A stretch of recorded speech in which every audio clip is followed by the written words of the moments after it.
Hadi bin Ahmad bin Hadi atau lebih dikenal dengan sebutan Hadi bin Syekh Abu Bakar. Beliau ini lahir di Surabaya pada tanggal 28 September 1923 dan masa-masa kecil beliau ini dihabiskan di kota Surabaya. Sejak kecil beliau ini ada kepedulian terhadap perjuangan dan pergerakan Republik Indonesia tersebut. Waktu masa-masa beliau masih remaja, beliau juga menjadi simpatisan Partai Arab Indonesia atau PAI yang digagas oleh Bapak A.R. Baswedan. Kemudian pada tahun 1945, beliau ini turut andil berjuang di dalam kemerdekaan Republik Indonesia. Juga beliau ini juga berperan pada pertempuran 10 November 1945 ketika sekutu mendarat di kota Surabaya. Juga sebagai tokoh PNI. Jadi dia adalah tokoh PNI yang sangat masyhur. Beliau ini juga dekat dengan Bapak Insinyur Soekarno. Pak Hadi ini waktu tahun 45, seperti di dalam buku saya ini, tahun 45 sampai 47, beliau ini tercatat sebagai pasukan Republik Indonesia atau PRI, dan pada tahun 1947 sampai 1950, dia berdinas di Kesatuan 4B Resimen ke-19. Mendapatkan beberapa bintang penghargaan dari pemerintah atas jasa-jasa beliau sebagai seorang pejuang, seperti bintang Mahaputra pertama, bintang Mahaputra kedua, juga bintang gerilya. Ada beberapa bintang, mungkin sekitar 4 bintang penghargaan yang diterima oleh Pak Hadi. Setelah kemerdekaan, Pak Hadi ini juga aktif di dalam organisasi-organisasi PNI dan sangat dekat dengan Pak Dul Arnowo. Pak Hadi ini juga dikenal sebagai pendiri dari YAPI, Yayasan Penyiaran Islam. Dan melalui YAPI ini beliau bersama beberapa orang itu pernah mendatangkan Muhammad Ali, petinju legendaris, di kota Surabaya. Lalu mampir ke kota Surabaya dan sempat sholat di Masjid Ampel. Jadi waktu itu Muhammad Ali, waktu di saat-saat puncaknya sekitar tahun 70-an awal gitu ya, Muhammad Ali ini sempat sholat di Masjid Ampel. Dan beberapa tempat memang beliaulah yang pernah menggagas. Seperti saya pernah bercerita tentang Masjid Mujahidin. Salah satu pendirinya adalah beliau, dan juga YAPI, Yayasan Penyiaran Islam. Dan beliau ini juga merupakan tokoh dari Pusura juga. Nah, keluar dari PNI, Pak Hadi ini konsentrasi di dalam bisnisnya waktu itu. Dari bisnis tersebut, Pak Hadi bisa membantu rekan-rekan seperjuangan saat itu, juga membantu beberapa sekolah-sekolah dan orang-orang yang tidak mampu untuk bersekolah misalnya. Jadi sosok yang sangat dermawan Pak Hadi itu. Atas jasa-jasa beliau yang sangat besar, jangan sampai generasi-generasi yang akan datang ini nanti melupakan jasa-jasanya. Kesulitan saya ini untuk mengorek kembali kepada jasa-jasa peranakan Arab terhadap kemerdekaan ini sangatlah sulit banget. Kadang-kadang keluarga-keluarganya itu juga menutup. Jadi menganggap bahwa itu perbuatan mulia antara yang bersangkutan dengan Tuhannya lah, gitu loh. Kadang keluarga sendiri menutup juga, tidak ingin untuk menceritakan kembali jasa-jasa yang pernah dilakukan oleh orang tua mereka. Gitu. Muhammad Ali waktu datang ke Surabaya, ke kota Surabaya, sampai Muhammad Ali ini sempat juga naik becak, mungkin ceritanya seperti itu. berdasarkan fakta-fakta yang ada itu saya kumpulkan. Jadi saya juga teringat satu adagium yang berbunyi facta sunt potentianare verbis, yang berarti fakta itu lebih kuat dari kata-kata. Dan fakta yang saya dapat ini juga ditunjang oleh foto-foto. Begitu. Maka itu saya berani untuk mengungkapkan bukti-bukti ini. Dan kalau kita melihat di dalam PNI sendiri, tidak hanya ada Pak Hadi. Jadi memang banyak juga peranakan Arab di situ yang istilahnya apa namanya, yang berkecimpung di dalam apa namanya, di dalam PNI ini. Seperti ada yang bernama misalnya Pak Yuslam Badres misalnya, atau Muhammad Asegaf, Abdullah Marta, dan sebagainya. Banyak sekali peranakan-peranakan Arab ini yang bergabung di dalam PNI saat itu. Tidak hanya di partai PNI aja, misalnya di partai PSI. Kita juga menjumpai beberapa peranakan-peranakan Arab yang bergabung di dalam PSI tersebut. Seperti Profesor Dr. Fuad Hasan. Itu dulu seorang PSI, maaf ya, seorang PSI, Pak Fuad Hasan ini. Dan juga ada beberapa tokoh-tokoh PSI yang dari peranakan Arab itu. Jadi tidak hanya di dalam PNI dan PSI, tapi peranakan Arab ini juga ada di semua lini partai saat itu. Misalnya di dalam NU misalnya, atau di dalam Masumi, atau di dalam juga partai, bahkan di dalam partai terlarang pun juga ada peranakan-peranakan Arab, begitu ya. Mereka adalah tuan rumah di negerinya sendiri. Itu, maka peranakan Arab ini ada di setiap organisasi, di setiap pemberontakan, di setiap peperangan di dalam perjuangan Republik Indonesia ini. Selalu ada. Misalnya kita melihat perang Aceh, di situ ada keterlibatan peranakan-peranakan Arab. Di dalam perang Padri, di dalam perang Diponegoro, dan di dalam perang-perang yang lain itu selalu ada peranakan Arab di situ itu. Jadi seperti kata Bung Karno tadi bahwa peranakan Arab itu merupakan bagian dari kita sejak ratusan tahun yang lalu. Dan Bung Karno juga melalui TAP MPR mengesahkan bahwa peranakan Arab itu sebagai warga negara dalam stelsel pasif, yang berarti otomatis dia sebagai pribumi. Kiprahnya cukup besar dan juga membaurnya cukup besar. Dan juga ketika Indonesia ini merdeka, peranakan Arab diwakili oleh A.R. Baswedan langsung menyatakan sikap bahwa kami makan di Indonesia, kami minum di Indonesia, kami tinggal di Indonesia, kami adalah warga negara Indonesia. Dan tidak ada istilah tanah leluhur. Tidak ada sama sekali istilah tanah leluhur. Karena itu sudah dipatenkan 11 tahun sebelumnya dalam Sumpah Pemuda Peranakan Arab yang tahun Oktober tahun 34 di Semarang.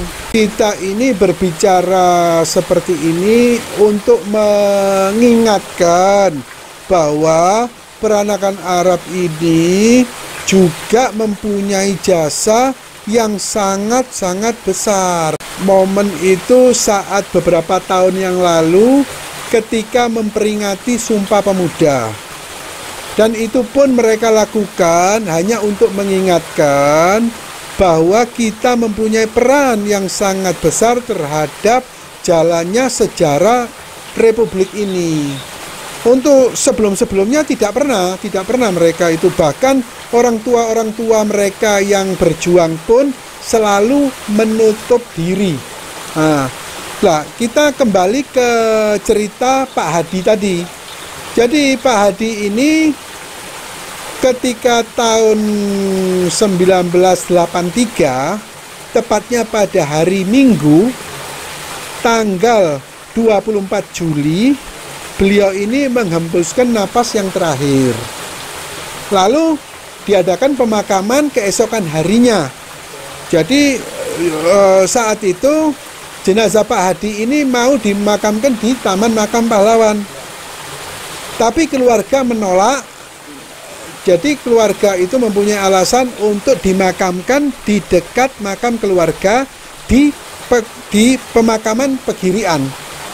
Nah, kembali tadi ke dalam perjuangan peranakan Arab tersebut, bahwa waktu invasi Belanda di bulan, invasi Sekutu ya, lebih tepatnya Sekutu di bulan November saat itu ya. Jadi Ki Haji Mas Mansur itu menjadi tempat pertempuran yang sangat sengit. Dan ini memang jarang diceritakan. Jadi Belanda waktu itu sebelum memasuki Jembatan Merah itu melalui Ki Haji Mas Mansur. Jadi jalan Ki Haji Mas Mansur ini adalah salah satu jalan yang bisa dilalui oleh motor tank saat itu ya. Memang didesain seperti itu oleh Belanda. Kemudian kalau sekarang sudah tidak lagi karena sudah ditumpuk. Nah, yang menjadi markas saat itu, markas pertempuran itu, markas peranakan Arab saat itu di bekas Rumah Sakit Al-Irsyad. Ini penuturan Pak Naim. Pak Naim itu seorang veteran yang di jalan bertempat tinggal di Jalan Bubutan, tapi sudah lama meninggal. Beliau sempat bercerita tentang markas peranakan Arab untuk menghadapi Belanda saat itu di satu bangunan milik keluarga Baswedan yang masih keluarga dari A.R. Baswedan. Jadi itu diberikan untuk menjadi markas peranakan Arab. Di situ itu ada ratusan peranakan Arab. Di situ itu memang pertempuran sangat besar. Jadi itu sampai ada satu cerita tanknya Belanda itu pernah dihadang oleh seseorang yang bermarga Alamudi. Sampai orang itu hampir terputus karena kena tank itu. Jadi badannya itu meninggal. Gitu loh, dia gugur di situ itu.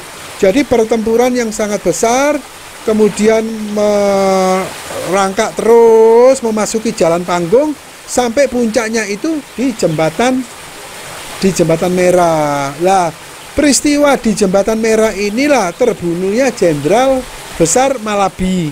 Tapi saat itu Jenderal Malabi itu berada di Gedung Ibis, ya. Saat itu ada pertemuan sebetulnya, jadi bukan pertempuran, itu ada pertemuan. Lalu pejuang-pejuang ini dari Sungai Kalimas itu menembakkan pistol itu beberapa orang. Beberapa orang, diantaranya ada seorang bernama Abdul Aziz. Abdul Aziz ini seorang peranakan Madura, berserta beberapa orang yang memang bertempat tinggal di Ampel saat itu. Di antaranya ada juga peranakan Arab di situ yang bernama Ama Atui. Yang kemudian Ama Atui ini menjadi seorang wartawan. Jadi bersama-sama menembakkan pistol itu ke arah Jenderal Malabi. Lalu Jenderal Malabi itu terkena pistol dari beberapa orang ini. Tapi kalau menurut Ama Atui ini, justru pistol dari peluru dari Pak Ajis ini yang mengenai Jenderal Malabi itu. Ini pengakuannya dari Pak Ama Atui. Jadi dia juga merupakan peranakan Arab yang berjuang sampai di Jembatan Merah itu. Dan juga banyak tokoh-tokoh dari peranakan Arab yang memang tidak mau untuk diekspos. Sampai kuburannya pun lambang merah putih itu yang ditempel itu pun dicabut sama keluarganya. Dan juga ada beberapa tokoh-tokoh seperti Pak Muhammad Balbet. Dia berjuang itu sampai di mana yang sekarang di Jalan Pahlawan itu. Juga Pak Abdullah Pak Amir. Itu seorang veteran yang memang berjuang untuk negara dan bangsanya saat itu, tapi mereka ini sulit untuk dikorek waktu perjuangan-perjuangan itu, dan memang mereka pun mendapatkan bintang-bintang penghargaan, itu pun juga tidak pernah dianggap gitu ya. Jadi kesulitannya di sini, mereka tidak pernah mengaku-ngaku walaupun dia sudah menjadi atau melakukan hal-hal tersebut, itu loh. Banyak sekali, itu pun bukan di kota Surabaya aja, tapi di kota-kota lain seperti Sidoarjo, Bangil, dan kota-kota besar yang lainnya. Banyak sekali sumbangsi peranakan Arab itu waktu terjadinya invasi Belanda atau invasi Sekutu tahun 45 itu. Jadi kalau dikatakan misalnya ya, ada seorang yang memang kurang begitu suka karena pandangan politik yang berseberangan dengan 1-2 tokoh peranakan Arab di Indonesia ini, lalu semuanya itu dianggap tidak mempunyai jasa, dianggap tamu dan sebagai pendatang atau sebagainya, maka mereka itu saya katakan ahistoris. Mereka itu tidak tahu sejarah. Dan melalui program ini saya ingin menyampaikan apa sejarah yang memang benar-benar pernah terjadi berdasarkan data-data dan fakta yang berupa fakta dan data-data yang saya kumpulkan. Maka saya ingin flashback lah istilahnya, menceritakan kembali. Jadi bukan seperti meyakinkan, tapi saya ingin bercerita sejarah yang apa sesungguhnya terjadi, sejarah dan fakta peranakan Arab terhadap kemerdekaan Indonesia, perjuangan mereka, kiprah mereka dan sebagainya. Mumpung anak-anak dan cucu-cucu mereka itu masih hidup, saya ingin mengorek perjuangan orang-orang tua mereka itu supaya bisa menjadikan satu catatan sejarah yang memang benar-benar diakui dan memang benar-benar terjadi sejarah tersebut. Karena dengan diamnya mereka itu, saya takut suatu saat perjuangan mereka itu akan terhapus. Walaupun sebenarnya mereka pun juga enggan untuk menceritakan perjuangan orang-orang tua mereka. Dari tulisan-tulisan saya itu, saya kumpulkan menjadi 2 buku. Jadi buku ini catatan dari jasa-jasa mereka terhadap perjuangan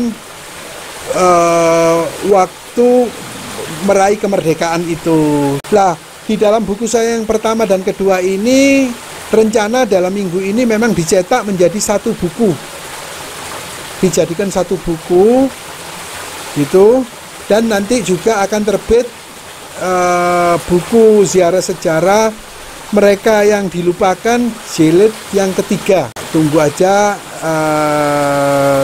saat terbitnya, dan jangan lupa untuk memiliki buku itu, karena itu sangat penting juga untuk membuka lembaran apa yang pernah dilakukan di dalam sejarah itu.